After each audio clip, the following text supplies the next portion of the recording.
Dr. Jyoti Tiwari. I'm a homeopathic physician, friends.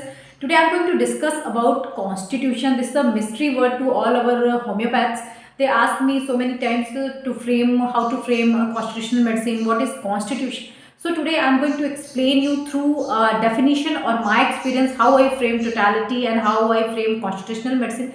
So see, constitution is the aggregator or totality of your hereditary character that influence from your family, that transfer to you from your family, and there are also aggregation of environmental factor when we face different behavior pattern at mental level, when we face atmospheres, different weather, and certain conditions. So these all are the aggregate of constitution. This is called physical constitution, जहाँ पर हम क्या करते हैं, patient की जो hereditary characters हैं, जो उसके फैमिली से जेनेटिक फैक्टर आए, साथ ही साथ एनवायरनमेंट में जिस माहौल में आप रह रहे हो वहाँ पर आपका जो एक्सपोजर था एट मेंटल और फिजिकल लेवल, बिहेवियर पैटर्न्स जो होते हैं जहाँ पे आपके इमोशंस निकल करके आते हैं, एंड फिजिकल लेवल जहाँ पर आपने कई सारे एटमॉस्फेयर चेंज हुआ, वेदर चेंज हुआ, वहाँ से आपने कई सारे जो एक्सपीरियंसेस लिए, कोल्ड वेदर आया तो आपको क्या अफेक्शन हुआ, उससे क्या हुआ आपके अंदर,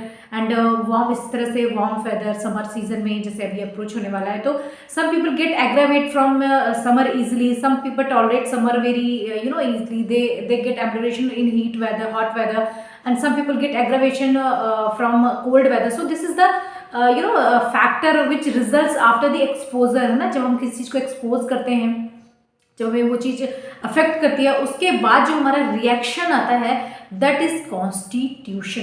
तो जब भी आप किसी का कॉन्स्टिट्यूशन फिजिकल मेकअप की बात करोगे, कॉन्स्टिट्यूशन फ्रेम करने की बात करोगे, you need to know this is the aggregate of hereditary character और एनवायरमेंटल फैक्टर. एनवायरमेंटल फैक्टर क्या है? जहाँ आप रह रहे हो, जिस वेदर में, जिस मौसम में, जिस एटमॉस्फेयर में आप रह रहे हो, जो वातावरण है वहाँ का, तो आपने जो एक्सपोज किया उसके बाद what is your reaction, this is your constitution. So what are the factor related to constitution? क्या चीज़ें हैं जो हमें चाहिए कॉन्स्टिट्यूशन फ्रेम करने के लिए? So this is physical makeup of the person. जो भी इंडिविजुअल पर्सन आपके पास आया, patient comes to your clinic, his और हर कॉन्स्टिट्यूशन में physical makeup, how his build, his hair, his eyes, anything that related to his external physical appearance, and temperament, how he behave, how he react to certain situations, and there is also some kind of desire, aversion, क्या खाने में पसंद करता है, कौन सी चीज़ें हैं जिसकी लाइकिंग बहुत है, क्रेविंग बहुत ज़्यादा है.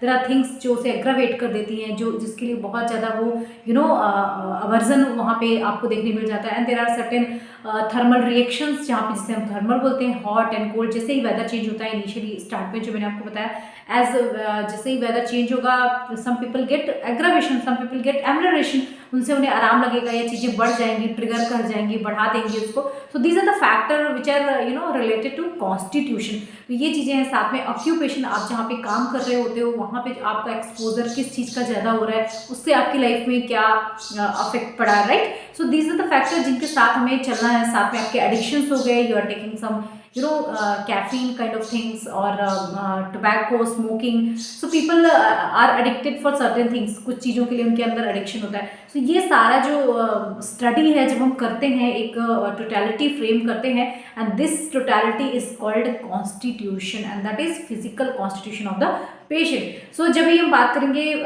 कॉन्स्टिट्यूशनल मेडिसिन की, तो जो भी आपने अपने पेशेंट में जो भी फैक्टर्स मैंने अभी आपको बताया, इन फैक्टर्स से रिलेटेड जो सिम्टम्स आपको मिलते हैं, जो रिएक्शन आपको मिलता है, वो आपकी रेमेडी में भी मिलता है, आपकी जो गिवन मेडिसिन है उसमें भी मिलेगा. तो वही जो सिम्टम्स हैं जब आपको मेडिसिन में मिलते हैं, वो कॉन्स्टिट्यूशनल मेडिसिन कहलाती है. Same symptom, similar symptom you find in your remedy.